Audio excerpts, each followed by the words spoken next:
So అలాగే పచ్చిమిర్చి కూడా ఒక 10 వేసుకుందాం. సో ఏం కాదు, ఘాటుగా ఉండాలి, ఇమ్యూనిటీ పవర్ పెరగాలి అంటే.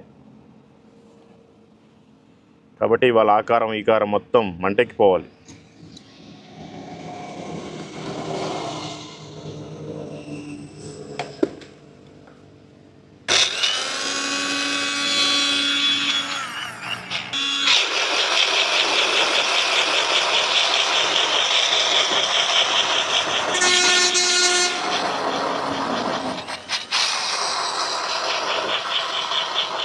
జస్ట్ నార్మల్గా అయినా చాలండి.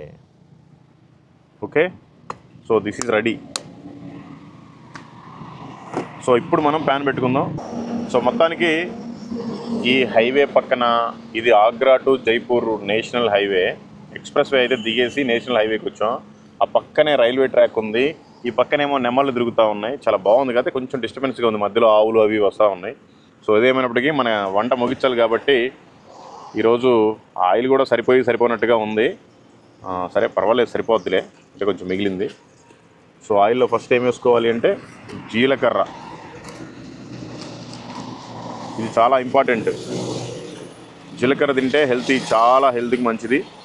గ్యాస్ ట్రబుల్ ప్రాబ్లమ్స్ కూడా పోతాయి. మేము కొంచెం అన్నీ ఎక్కువ తింటాం మసాలాలు, ఇమ్యూనిటీ పవర్ పెరగాలి. ఆ తర్వాత కొంచెం తాలింపు గింజలు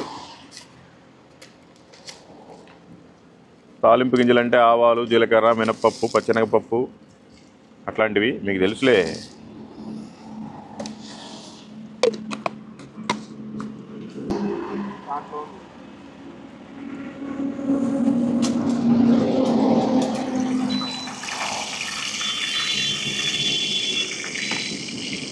వాస్తవానికి ఈరోజు కరివేపాకు లేదు.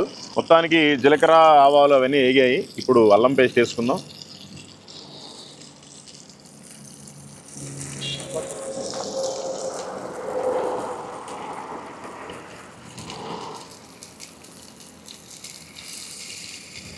ఆనియన్ ఎవరికి వస్తారని ఇలా వేసాము.